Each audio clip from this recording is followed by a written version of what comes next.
نحمده ونصلي ونسلم على رسوله الكريم وخاتم النبيين وعلى آله وأزواجه وأصحابه وأتباعه أجمعين۔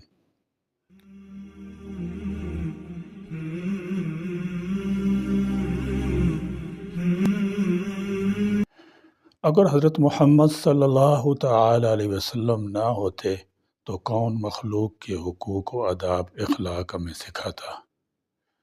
اگر محمد صلی اللہ تعالی علیہ وسلم نہ ہوتے تو کون ہمیں کامل پاک ہونا سکھاتا؟ اگر محمد صلی اللہ تعالی علیہ وسلم نہ ہوتے تو کون ہمیں حقیقی نیکی اور برائی کا فرق سمجھاتا؟ اگر حضرت محمد صلی اللہ تعالی علیہ وسلم نہ ہوتے تو کون ہمیں خیر خواہی کی حوصلہ افزائی کرتا، جنت کی خوبیاں بتاتا اور بدخواہی کی حوصلہ شکنی کرتا، جہنم کی سزائیں سمجھاتا؟ اگر حضرت محمد صلی اللہ تعالی علیہ وسلم نہ ہوتے تو کون اصلاح کے طریقے ہمیں سکھاتا اور فساد سے خوف زدہ کرتا؟ اگر محمد صلی اللہ تعالی علیہ وسلم نہ ہوتے تو کون سچائی پہنچاتا اور برائی کو مٹاتا؟ اگر محمد صلی اللہ تعالی علیہ وسلم نہ ہوتے تو کون بے حساب بدلہ و انعام کی خوشخبری سے عدل بلکہ رحم کا شوق دلاتا اور دردناک ذلیل کرنے والے سب سے بڑے عذاب کے ذریعے ظلم کی ہر قسم سکھا کر اس سے روکنے کے لیے زبردست انداز سے ڈراتا؟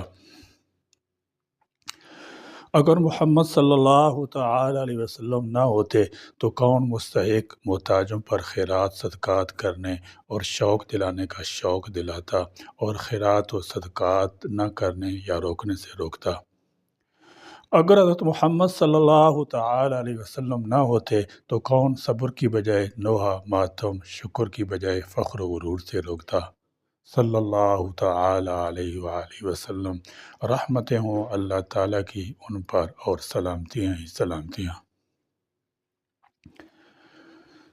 حضرت محمد رسول اللہ صلی اللہ تعالی علیہ وسلم کا زہد قناعت میں اسوہ حسنہ۔ امت کو زہد قناعت کی صرف تعلیم ہی نہ دی بلکہ عمل کر کے بھی دکھلا دیا۔ عرب کے گوشے گوشے سے جزیہ، خراج، عشر اور زکوٰۃ صدقات کے خزانے لدے چلے آتے تھے، مگر امیر عرب کے گھر میں وہی فقر تھا اور وہی فاقہ تھا۔ حضرت صلی اللہ تعالی علیہ وسلم کی وفات کے بعد حضرت عائشہ رضی اللہ تعالی عنہ کہا کرتی تھی کہ حضور صلی اللہ تعالی علیہ وسلم اس دنیا سے تشریف لے گئے مگر 2 وقت بھی سیر ہو کر آپ صلی اللہ تعالی علیہ وسلم نے نہیں کھایا۔ حضرت عائشہ رضی اللہ تعالی بیان کرتی ہیں کہ جب آپ صلی اللہ تعالی علیہ وسلم کی وفات پائی تو گھر میں اس دن کے کھانے کے لیے تھوڑے سے جو کے سوا اور کچھ موجود نہ تھا، اور چند سیر جو کے بدلے میں آپ صلی اللہ تعالی وسلم ذرہ ایک یہودی کے یہاں رہن تھی۔ آپ صلی اللہ تعالی وسلم فرمایا کرتے تھے کہ حضرت آدم علیہ السلام کی اولاد کو ان چند چیزوں کے سوا اور کسی چیز کا حق نہیں: رہنے کو ایک جھونپڑی، تن ڈھانکنے کو ایک کپڑا، پیٹ بھرنے کو روکھی سوکھی روٹی اور پانی۔ یہ محض آپ صلی اللہ تعالی وسلم کی خوشنما الفاظ کی بندش نہ تھی بلکہ یہی آپ صلی اللہ تعالی وسلم کا طرز عمل اور زندگی کا عملی نمونہ تھا۔ آپ صلی اللہ تعالی علیہ وسلم کے رہنے کا مکان ایک حجرہ، چھوٹا سا کمرہ تھا، اتنا چھوٹا کہ ایک شخص لیٹے اور دوسرے شخص نماز پڑھے تو لیٹنے والے کو پیر قریب کر لینا پڑتے، وہ بھی حجرہ ایسا کہ جس کی کچی دیواریں اور کھجور کے پتوں اور اونٹ کے بالوں کی چھت تھی۔ حضرت عائشہ رضی اللہ تعالی عنہ کہتی ہیں کہ آپ صلی اللہ تعالی وسلم کا کپڑا کبھی طے کر کے نہیں رکھا جاتا تھا، یعنی جو بدن مبارک پر کپڑا ہوتا تھا اس کے سوا کوئی اور کپڑا ہوتا ہی نہ تھا کہ جس کو طے کر کے رکھا جائے۔ ایک مرتبہ ایک سائل خدمت اقدس میں حاضر ہو کر عرض کی کہ میں بہت بھوکا ہوں۔ آپ صلی اللہ تعالی علیہ وسلم نے ازواج مطہرات کے پاس کہلا بھیجا کہ کچھ کھانے کو ہو تو بھیج دیں۔ ہر جگہ سے یہی جواب آیا کہ گھر میں پانی کے سوا کچھ نہیں۔ ایک مرتبہ صحابہ رضی اللہ تعالی عنہم نے آپ صلی اللہ تعالی وسلم خدمت میں فاقہ کشی کی شکایت کی اور پیٹ کھول کر دکھائے کہ ان پر ایک پتھر بندھا ہے۔ آپ صلی اللہ تعالی علیہ وسلم نے اپنے شکم مبارک پر سے کپڑا ہٹایا تو ایک کی بجائے 2 پتھر بندھے ہوئے تھے۔ یعنی آپ صلی اللہ تعالی علیہ وسلم ان سے سخت بھوکے تھے۔ اکثر بھوک کی وجہ سے آواز میں کمزوری اور نقاہت آ جاتی تھی۔ سنہ 9 ہجری میں جب اسلامی حکومت یمن سے شام تک پھیلی ہوئی تھی، اس وقت بھی آپ صلی اللہ تعالی علیہ وسلم گھر کی مالیت، جسم مبارک پر ایک تہبند، ایک کھڑی چارپائی، سرہانے، ایک تکیہ جس میں کھجور کے درخت کی چھال بھری ہوئی تھی، ایک طرف تھوڑے سے جو، ایک کونے میں ایک جانور کی کھال، کھونٹی پر پانی کا مشکیزہ، اس کے علاوہ اور کچھ نہ تھا۔ حضرت محمد رسول اللہ صلی اللہ تعالی علیہ وسلم کے ایثار، اپنی ذات پر دوسروں کو ترجیح دینے میں اسوہ حسنہ۔ اپنی چہیتی اور لاڈلی بیٹی حضرت فاطمہ الزہرا رضی اللہ تعالیٰ عنہ دربار رسالت میں اپنی عسرت و تنگ دستی کی وجہ سے چکی پیستی پیستی ہتھیلیاں گھس گئی تھیں اور مشک میں پانی بار بار کر لانے سے سینہ پر نیل کے داغ پڑ گئے تھے، جس کی وجہ سے دربار رسالت صلی اللہ تعالی علیہ وسلم میں ایک خادمہ کی درخواست پیش فرمائی۔ اس پر آپ صلی اللہ تعالی وسلم کو جواب ملتا ہے کہ ابھی صفحہ کے غریبوں کا انتظام نہیں ہوا ہے، بدر کے یتیم تم سے پہلے درخواست پیش کر چکے ہیں، ان سے پہلے تمہاری درخواست کیسے قبول کی جائے۔ ایک مرتبہ آپ صلی اللہ تعالی وسلم کے پاس چادر نہ تھی، ایک صحابیہ نے لا کر پیش فرمائی۔ اسی وقت ایک صاحب نے کہا کہ کیسی اچھی چادر ہے۔ آپ صلی اللہ تعالی وسلم نے فوراً اتار کر ان کی نظر کر دی۔ ایک صحابی کے گھر کوئی تقریب تھی مگر کوئی کھانے کا انتظام نہ تھا، تو ان سے کہا کہ حضرت عائشہ رضی اللہ تعالیٰ عنہ کے پاس جا کر آٹے کی ٹوکری مانگ لو۔ وہ گئے اور جا کر لے آئے۔ حالانکہ آپ صلی اللہ تعالی وسلم گھر میں آٹے کے سوا رات کے کھانے کو کچھ اور نہ تھا۔ ایک دن صفحہ کے غریبوں کو لے کر حضرت عائشہ رضی اللہ تعالی عنہا کے گھر تشریف لائے اور فرمایا جو کچھ کھانے کو لاؤ۔ دال کا پکا ہوا کھانا حاضر کیا گیا، وہ کافی نہ ہوا، کچھ اور چیز طلب کی تو سوکھی کھجور کا حریرہ پیش ہوا، پھر آخر میں دودھ آیا۔ یہی مہمان نوازی کی گھر میں آخری قسط تھی جو حاضر خدمت کر دی گئی۔ حضرت محمد صلی اللہ تعالی علیہ وسلم کا اللہ پر اعتماد اور توکل میں اسوہ حسنہ۔ آپ صلی اللہ تعالی وسلم ایک ایسی جاہل ان پڑھ قوم میں پیدا ہوئے تھے جو اپنے اعتقادات کے خلاف ایک لفظ بھی سننا گوارا نہیں کرتی تھی اور اس کی خاطر مر مٹنے کے لیے تیار ہو جاتی تھی، مگر آپ صلی اللہ تعالی علیہ وسلم نے اس کی کبھی پرواہ نہ کی۔ عین حرم میں جا کر توحید کی آواز بلند کرتے تھے اور وہاں سب کے سامنے نماز ادا کرتے تھے۔ حرم محترم کا سین قریش کے رئیسوں کی نشستگاہ تھا، لیکن آپ صلی اللہ تعالی وسلم ان کی موجودگی میں کھڑے ہو کر رکوع سجدہ کے ساتھ ایک اللہ کی عبادت کیا کرتے تھے۔ جب آیت فَاصْدَعْ بِمَا تُؤْمَرُ، اے محمد جو تم کو حکم دیا جاتا ہے اس کو علی الاعلان سنا دو، نازل ہوئی تو آپ صلی اللہ تعالی وسلم صفا پہاڑ پر چڑھ کر تمام اہل مکہ کو پکارا اور توحید کی ان کو دعوت دی۔ قریش نے آپ صلی اللہ تعالی وسلم کے ساتھ کیا کیا نہ کیا، کس کس طرح اذیتیں نہیں پہنچائیں۔ جس مبارک پر سید حرم کے اندر نجاست ڈالی، گلے میں چادر ڈال کر پھانسی دینے کی کوشش کی گئی، راستے میں کانٹے بچھائے گئے، مگر آپ صلی اللہ تعالی علیہ وسلم کے قدم کو راہ حق سے لغزش نہ ہوئی تھی اور نہ ہوئی۔ ابو طالب نے جب حمایت سے ہاتھ اٹھا لینے کا اشارہ کیا تو آپ صلی اللہ تعالی علیہ وسلم بڑے جوش اور ولولہ سے فرمایا کہ چچا جان، اور قریش میرے دانے ہاتھ پر سورج اور بائیں ہاتھ پر چاند بھی رکھ دیں تب بھی میں اس فرض سے باز نہ ہوں گا۔ بالآخر آپ صلی اللہ تعالی وسلم کو اور بنی ہاشم کو 2 پہاڑوں کے درمیانی جگہ میں 3 سال تک گویا قید رکھا گیا۔ آپ صلی اللہ تعالی وسلم کا اور آپ صلی اللہ تعالی وسلم کے افراد خاندان کا سوشل بائیکاٹ کیا گیا، وہاں کھانے پینے کی اشیاء لے جانے سے روک دیا گیا، بچے بھوک سے بلبلاتے تھے، جوان درخت کے پتے کھا کھا کر زندگی بسر کرتے تھے۔ آخر آپ صلی اللہ تعالی وسلم قتل کی سازش ہوئی، یہ سب کچھ ہوا مگر صبر و استقلال کا دامن ہاتھ سے نہ چھوٹا۔ ہجرت کے وقت غار ثور میں پناہ لیتے ہیں، کفار آپ صلی اللہ علیہ وسلم پیچھا کرتے ہوئے غار کے منہ تک پہنچ جاتے ہیں۔ بے یار و مددگار محمد صلی اللہ تعالی وسلم اور مسلح قریش کے درمیان چند گز کا فاصلہ رہ جاتا ہے۔ حضرت ابوبکر رضی اللہ تعالیٰ عنہ گھبرا جاتے ہیں اور کہتے ہیں یا رسول اللہ صلی اللہ تعالی وسلم، ہم تو پکڑے گئے، ہم 2 ہی ہیں، اب کیا ہوگا؟ لیکن ایک اطمینان تسکین سے بھری آواز آئی، ابوبکر ہم 2 نہیں 3 ہیں، لا تحزن ان اللہ معنا، گھبرو نہیں، ہمارا اللہ ہمارے ساتھ ہے۔ محمد صلی اللہ تعالی علیہ وسلم کی شجاعت و بہادری میں اسوہ حسنہ۔ میدان جنگ میں ایسے بھی مواقع آئے کہ عام مسلمانوں کے قدم اکھڑ گئے اور وہاں سے پیچھے ہٹ گئے، اور اللہ کے رسول صلی اللہ تعالی وسلم اللہ کی ذات اس کی مدنس پر پورا اعتماد بھروسہ کرنے والے پہاڑ کی طرح اپنی جگہ پر قائم رہے۔ جیسا کہ میدان احد میں اکثر مسلمانوں نے قدم پیچھے ہٹا لیے، مگر محمد رسول اللہ صلی اللہ تعالی وسلم اپنی جگہ پر مضبوطی کے ساتھ ڈٹے رہے۔ پتھروں، تیروں، تلواروں اور نیزوں سے حملے ہو رہے تھے، خود کی کڑیاں سر مبارک میں دھنس گئی تھیں، دندان مبارک شہید ہو چکے تھے، چہرہ انور زخمی ہو رہا تھا، مگر اس وقت بھی اپنا ہاتھ لوہے کی تلوار پر نہیں رکھا، بلکہ اللہ تعالیٰ ہی کی مدد و نصرت پر پورا اعتماد بھروسہ تھا، کیونکہ آپ صلی اللہ تعالی وسلم کی حفاظت کی ذمہ داری خود اللہ تعالیٰ نے لے رکھی تھی، اس لیے اپنی جانب سے کسی پر حملہ نہ کیا۔ حنین کے میدان میں ایک مرتبہ جب تیروں کی بارش برسی تو تھوڑی دیر کے لیے مسلمان پیچھے ہٹ گئے، مگر ذات اقدس صلی اللہ تعالی علیہ وسلم اپنی جگہ پر ثابت قدمی سے مضبوطی کے ساتھ قائم تھی۔ سامنے سے تیروں کی بارش ہو رہی ہے اور ادھر سے آپ صلی اللہ تعالی وسلم فرمایا، میں پیغمبر ہوں، جھوٹا نہیں ہوں، میں عبد المطلب کا بیٹا ہوں، کا نعرہ بلند فرماتے ہوئے آگے بڑھتے جاتے تھے۔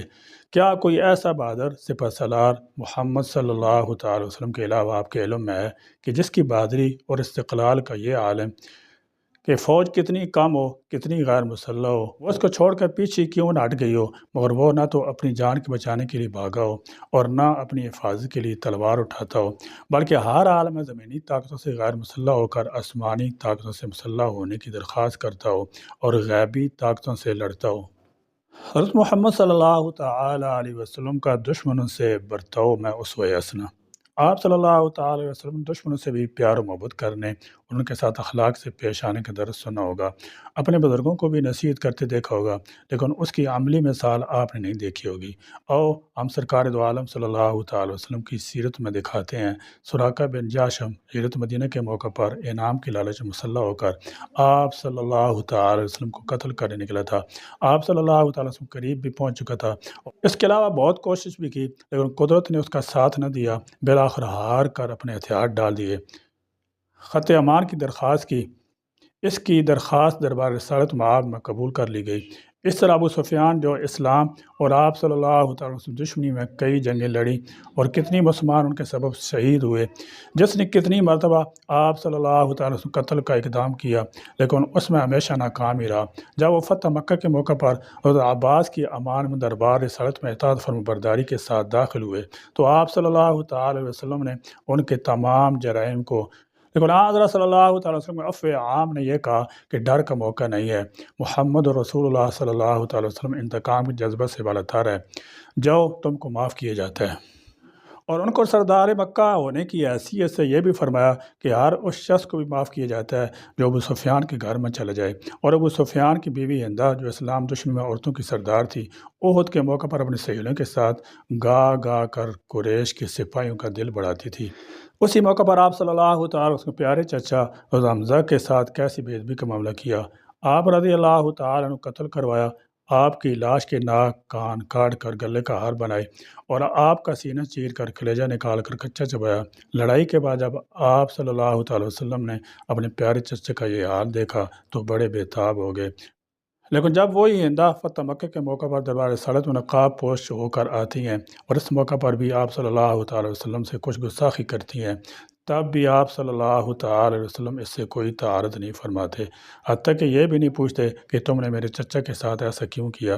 جب وہ اس معجزانہ شان اخلاق کو دیکھتی ہے تو وہ بے اختیار پکار اٹھتی ہے، اے محمد، آج سے پہلے تمہارے خیمہ سے زیادہ کسی خیمہ سے مجھے نفرت نہ تھی، لیکن آج کے بعد تمہارے خیمہ سے زیادہ کسی کا خیمہ مجھے محبوب نہیں ہے۔ وحشی جو حضرت حمزہ کے قاتل ہیں، فتح طائف کے بعد بھاگ کر کہیں چلے جاتے ہیں، اور جب وہ مقام ہی فتح ہو جاتا ہے تو کوئی دوسری جائے پناہ کی جگہ نہیں ملتی۔ لوگ کہتے ہیں، وحشی تم نے ابھی محمد صلی اللہ تعالی علیہ وسلم کو نہیں پہچانا، تمہارے لیے خود محمد صلی اللہ تعالی وسلم کے آستانہ سے بڑھ کر دوسری کوئی امن کی جگہ نہیں۔ وحشی حضرت خدمت ہوتے ہیں، حضور صلی اللہ تعالی وسلم وحشی کو دیکھتے ہیں، آنکھیں نیچی کر لیتے ہیں، پیارے چچا کی شہادت کا منظر آنکھوں کے سامنے آ جاتا ہے، دل غمگین اور آنکھیں اشکبار ہو جاتی ہیں، قاتل سامنے موجود ہوتا ہے، پورے اختیارات کے باوجود زبان مبارک صرف یہ نکلتا ہے کہ جاؤ، تم کو اللہ کے لیے معاف کیا جاتا ہے۔ تم میری مجلس میں آئندہ سامنے کی بجائے پیچھے بیٹھا کرو، اس لیے کہ تم کو دیکھنے سے میرے پیارے چچا کی مظلومیت کی یاد تازہ ہو جاتی ہے۔ اکرمہ جو اسلام، مسلمانوں اور خود محمد رسول اللہ صلی اللہ تعالی وسلم کے سب سے بڑے دشمن یعنی ابو جہل کے بیٹے تھے، جس نے آپ صلی اللہ تعالی وسلم کو سب سے زیادہ تکلیفیں پہنچائی تھیں، یہ خود بھی اسلام کے خلاف لڑائیاں لڑ چکے تھے۔ مکہ جب فتح ہوا تو ان کو اپنے اور اپنے خاندان کے تمام جرم یاد تھے۔ وہ بھاگ کر یمن چلے گئے، ان کی بیوی مسلمان ہو چکی تھی اور محمد رسول اللہ صلی اللہ تعالی وسلم کو پہچان چکی تھی۔ وہ خود یمن گئی، اکرمہ کو محمد صلی اللہ تعالی وسلم کی طرف سے اطمینان دلا کر مدینہ منورہ لائیں۔ جب حضرت صلی اللہ تعالی وسلم کو ان کی آمد کی اطلاع ہوتی ہے تو ان کے استقبال کے لیے آپ صلی اللہ تعالی وسلم اس تیزی سے اٹھتے ہیں کہ جسم مبارک پر چادر تک نہیں رہتی، پھر جوش مسرت سے فرماتے ہیں، مرحبا بالراکب المہاجر، اے مہاجر سوار تمہارا آنا مبارک ہو۔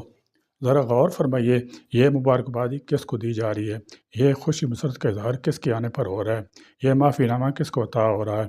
اس کو جس کے باپ نے آپ صلی اللہ تعالی وسلم کو مکی زندگی میں سب سے زیادہ تکلیفیں پہنچائیں، جس نے آپ صلی اللہ تعالی وسلم جسم مبارک پر نجاست ڈلوائی، جس نے آپ صلی اللہ تعالی وسلم پر حالت نماز حملہ کرنا چاہا، جس نے آپ صلی اللہ تعالی وسلم گلے میں چادر ڈال کر آپ صلی اللہ تعالی وسلم کو پھانسی دینے کی چاہی، جس نے دارالندوہ میں آپ صلی اللہ تعالی وسلم قتل کا مشورہ دیا، اور جس نے بدر کی لڑائی برپا کی اور صلح کی کسی بھی قسم کی تدبیر کو طے ہونے نہیں دیا، آج اسی کی جسمانی یادگار بیٹے کی آمد پر یہ مسرت شادمانی ہے۔ اس طرح کے بے شمار واقعات سیرت کی بڑی بڑی کتابوں میں آپ کو ملیں گے۔ آپ صلی اللہ تعالی وسلم نے اپنے دشمن کو عداوت کا جواب کس خوش اخلاقی، رحم دلی، عفو درگزر، اس کے مقام مرتبہ کی رعایت اور دعائے خیر کے ساتھ دیا، جس کا نتیجہ یہ تھا کہ بڑے سے بڑا دشمن بھی آپ صلی اللہ تعالی وسلم کے سامنے اپنی ماضی کی زندگی پر شرمندگی و پشیمانی سے پانی پانی ہو جایا کرتا تھا۔ پھر آپ صلی اللہ تعالی وسلم پر ایسا فدا و جاں نثار ہو جاتا تھا کہ جس کی مثال تاریخ انسانی میں ملنا مشکل ہی نہیں، ناممکن ہے۔ اسی طرح آپ صلی اللہ تعالی علیہ وسلم نے اپنی زندگی کے تمام شعبوں میں خواہ وہ اعتقاداتوں، عباداتوں، معاملات کی روح سے ہوں یا حسن معاشرت اور اخلاقیات کی روح سے، کمال عبدیت انسانیت کا اعلیٰ سے اعلیٰ اسوہ نمونہ پیش فرمایا، جس سے سیرت کتابیں بھری ہوئی ہیں، اور آپ صلی اللہ تعالی وسلم کی حیات مبارکہ کوئی گوشہ چھپا ہوا نہیں ہے، بلکہ چھوٹے سے چھوٹا قول و فعل بھی محفوظ و موجود ہے، جو مسلمان کے عمل اور دنیا کی مختلف زبانوں میں مستقل مضامین کتابوں کی شکل و صورت موجود محفوظ ہے، جس کے لکھنے اور اعتراف کرنے والے صرف مسلمان ہی نہیں بلکہ دیگر مذہبوں کے ماننے والے مورخین، مضامین نگار بھی ہیں۔ یہ باتیں تو آپ صلی اللہ تعالی وسلم کی شخصی ذات سے متعلق تھیں۔ اسی طرح آپ صلی اللہ تعالی وسلم کی پوری تعلیمات بھی اپنی ساری امت کو اسی کا درس دیتی ہے۔ محمد رسول اللہ صلی اللہ تعالی وسلم کی تعلیمات کا خلاصہ، آپ صلی اللہ تعالی وسلم تشریف آوری سے پہلے انسان اپنے آپ کو اکثر مخلوقات الہی سے اپنے آپ کو کم درجہ کا سمجھتا تھا۔ وہ سخت پتھر، دیکھتی آگ، زہریلے سانپ، دودھ دیتی گائے، چمکتی سورج، درخشاں تاروں، کالی راتوں، بھیانک صورتوں، ہر دنیا کی ہر اس چیز کو جس سے وہ ڈرتا تھا یا جس کے نفع کا خواہش مند تھا، اس کو پوجتا تھا اور اس کے آگے اپنا سر جھکاتا تھا۔ محمد رسول اللہ صلی اللہ تعالی وسلم نے آ کر دنیا کو یہ پیغام دیا کہ اے لوگو، یہ تمام چیزیں تمہارے آقا نہیں ہیں بلکہ تم ان کے آقا ہو۔ وہ تمہارے لیے پیدا کی گئی ہیں، تم ان کے لیے پیدا نہیں کیے گئے ہو۔ وہ تمہارے آگے جھکتی ہیں، تم کیوں ان کے آگے جھکتے ہو؟ اے انسانوں، تم اس ساری کائنات میں خدا کے نائب خلیفہ ہو۔ الغرض انسانیت کا یہ درجہ پیغام محمدی کے ذریعے اتنا بلند کیا گیا، اب اس کی پیشانی سوائے ایک اللہ کے کسی کے سامنے نہیں جھک سکتی، اور اس کے ہاتھ اس ایک کے سوا کسی اور کے آگے نہیں پھیل سکتے۔ جس سے وہ لینا چاہے اس کو کوئی دے نہیں سکتا، اور جس کو وہ دینا چاہتا ہے اس سے کوئی لے نہیں سکتا۔ بعضوں کا یہ عقیدہ ہے کہ انسان کا دوبارہ پیدا ہونا ہی اس کی گناہ گاری کی دلیل ہے۔ عیسائی مذہب کا یہ عقیدہ ہے کہ ہر انسان اپنے باپ آدم کی گناہ گاری کے سبب سے موروثی طور پر گناہ گار ہے، خواہ اس نے ذاتی طور پر کوئی گناہ نہ کیا ہو۔ اس لیے انسانوں کو بخشش کے لیے ایک غیر انسان کی ضرورت جو موروثی گناہ گار نہ ہوتا ہو، کہ وہ اپنی جان دے کر بنی نوع انسانی کے لیے کفارہ ہو جائے۔ محمد رسول اللہ صلی اللہ تعالی علیہ وسلم کے ذریعے نوع انسانی کو یہ خوشخبری اور بشارت دی گئی کہ انسان اپنی اصل پیدائش میں پاک و صاف اور بے گناہ ہے۔ وہ خود انسان ہی ہے جو اپنے اچھے یا برے عمل سے فرشتہ یا شیطان یعنی بے گناہ یا گناہ گار بن جاتا ہے۔ نبی کریم صلی اللہ تعالی وسلم نے فرمایا کوئی بچہ ایسا نہیں جو فطرت پر پیدا نہیں ہوتا لیکن ماں باپ اس کو یہودی یا نصرانی یا مجوسی بنا دیتے ہیں۔ نمبر 3، ظہور محمدی سے پہلے لوگ مختلف گھرانوں میں بٹے ہوئے تھے۔ ہر ایک نے اپنا اپنا الگ الگ خدا تصور کر لیا تھا۔ پیغمبروں کے ماننے والے بھی ایک نبی کو مانتے تھے تو دوسرے نبی کا انکار کر دیتے تھے۔ یہودی اپنی قوم بنی اسرائیل سے باہر کسی نبی رسول کی بعثت ظہور کو تسلیم نہیں کرتے تھے، لیکن محمد رسول اللہ صلی اللہ تعالی وسلم کی تعلیم اس باب میں یہ ہے کہ ساری دنیا ایک اللہ کی مخلوق ہے اور اللہ تعالیٰ کی نعمتوں کو حاصل کرنے اور اس کو استعمال کرنے میں ساری قومیں اور نسلیں برابر کی شریک ہیں۔ کسی کو کسی پر فوقیت برتری حاصل نہیں۔ جہاں جہاں بھی انسانوں کی آبادی تھی تو اللہ نے وہاں اپنے اپنے قاصدوں رہنماؤں کو انبیاء رسول کی شکل و صورت میں مبعوث فرمایا۔ آپ صلی اللہ تعالی وسلم اسی تعلیم کا نتیجہ ہے کہ کوئی مسلمان اس وقت تک مسلمان نہیں کہلاتا جب تک وہ دنیا کے تمام پیغمبروں پر اور پچھلی آسمانی کتابوں پر یقین نہ رکھے۔ ارشاد باری تعالیٰ ہے کل آمن باللہ وملائکتہ وکتبہ ورسلہ لا نفرق بین احد من رسلہ۔ سب ایمان لائے اللہ پر، اس کے فرشتوں پر اور اس کی کتابوں پر اور اس کے رسولوں پر، اور ہم اس کے رسولوں میں باہم فرق نہیں کرتے۔ نمبر 4، تمام مذہبوں نے اللہ اور بندے کے درمیان واسطے قائم کر رکھے تھے۔ قدیم بت خانوں میں کاہن پجاری تھے۔ عیسائیوں میں بعد پوپوں کو گناہ معاف کرنے کا اختیار دیا گیا ہے۔ آپ صلی اللہ تعالی وسلم نے یہ تعلیم دی کہ ہر انسان بغیر کسی واسطے کے اللہ کو پکار سکتا ہے اور اس سے اپنے گناہ معاف کرا سکتا ہے اور اپنی تمام ضروریات بغیر کسی واسطے کے سیدھے اللہ سے مانگ سکتا ہے۔ نمبر 5، انسانوں کی تعلیم و ہدایت کے لیے جو مقدس ہستیاں اس دنیا میں آئیں ان کے متعلق قوموں میں افراد تفرید تھا۔ افراد یہ تھا کہ نادانوں نے ان کو خود اللہ یا اللہ کا مثل یا اللہ کا روپ یا اللہ کا بیٹا ٹھہرایا۔ تفرید یہ تھی ہر وہ شخص جو پیشگوئی کرتا تھا اس کو نبی یا پیغمبر مانتے تھے، لیکن جب محمد کو نبی رسول بنا کر مبعوث فرمایا گیا تو آپ صلی اللہ تعالی وسلم اسلام کو تعارف کرواتے ہوئے ان مقدس عظیم مرتبت ہستیوں کا صحیح حیثیت سے تعارف کرواتے ہوئے یہ فرمایا تھا کہ انبیاء نہ اللہ ہیں، نہ اللہ کے مثل ہیں، نہ اللہ کے بیٹے ہیں اور نہ اس کے رشتہ دار ہیں، بلکہ انبیاء علیہ السلام انسان ہیں لیکن اپنے کمالات کی حیثیت سے تمام انسانوں سے بڑھ کر ہیں۔ ان پر اللہ کی وہی نازل ہوتی ہے اور وہ بے گناہ اور معصوم ہوتے ہیں۔ ان کے ذریعے اللہ تعالیٰ اپنے حکم سے اپنی قدرت کے عجائبات دکھاتا ہے۔ وہ لوگوں کو نیکی کی تعلیم دیتے ہیں اور برائیوں سے روکتے ہیں۔ ان کی عزت تعظیم تمام انسانیت پر فرض ہے۔ وہ اللہ تعالیٰ کے خاص سچے اور مطیع فرمانبردار بندے ہوتے ہیں۔ محمد صلی اللہ تعالی علیہ وسلم کی یہ تعلیمات افراد تفرید سے پاک ہیں۔ اس کے علاوہ دیگر تعلیمات بھی افراد تفرید سے پاک ہونے کے ساتھ ساتھ بہت ہی جامع معنی بھی ہیں۔ چونکہ آپ صلی اللہ تعالی وسلم آخری نبی رسول ہیں، آپ صلی اللہ تعالی وسلم بعد نہ کوئی نبی آئے گا اور نہ رسول۔ جو کوئی نبوت رسالت کا دعویٰ کرے گا وہ جھوٹا ہوگا۔ خلاصہ یہ ہے کہ آپ صلی اللہ تعالی وسلم کی پیاری عملی زندگی اور آپ صلی اللہ تعالی وسلم ارشادات تعلیمات رہتی دنیا تک کی انسانیت کے لیے دنیوی اخروی کامیابی کے ضامن ہے۔ تو جس طرح یہ دین اسلام تمام سابقہ شریعتوں کا جامع گلدستہ ہے، اسی طرح آپ صلی اللہ تعالی علیہ وسلم کی حیات مبارکہ بھی تمام سابقہ انبیاء علیہ السلام کی زندگیوں کا ایک جامع حسین گلدستہ ہے۔ جو کوئی اس حسین گلدستہ کے ایک ایک پھول کو اپنی عملی زندگی کے گلدان میں لگائے گا تو اس کی زندگی بھی گل و گلزار ہو جائے گی اور وہ حضور پاک صلی اللہ تعالی علیہ وسلم کی زندگی کا حسین گلدستہ جو خالق کائنات مالک دو جہاں کے منشا کے عین مطابق ہے، اس لیے جو کوئی اپنی زندگی کے گلدان کو حضور اکرم صلی اللہ تعالی علیہ وسلم کی حسین گلدستہ کے مطابق بنائے گا تو اللہ تبارک و تعالی اس کی زندگی کے گلدستہ کو گلستان جنت میں ڈال دیں گے۔ آخر میں اللہ تعالیٰ جل شانہ سے دعا ہے کہ ہم سب کے گلدان میں حضور پاک صلی اللہ تعالی علیہ وسلم کی زندگی کے حسین گل کھلا دے اور حضور اکرم صلی اللہ تعالی علیہ وسلم کی زندگی کے عمل کے ایک ایک پھول کو چن چن کر اپنی زندگی کے گلدان میں لگانے کی توفیق و جستجو عطا فرمائے۔ سیرت مصطفیٰ صلی اللہ تعالی علیہ وسلم کے مزید واقعات انشاءاللہ تعالی سبق نمبر 51 میں پڑھیں گے۔ اللہ تعالیٰ میں آپ صلی اللہ تعالی علیہ وسلم کی سیرت مطالعہ پڑھنے اور اس پر عمل پیرا ہونے کی توفیق بخشے، آمین۔ وآخر دعوانا الحمدللہ رب العالمین۔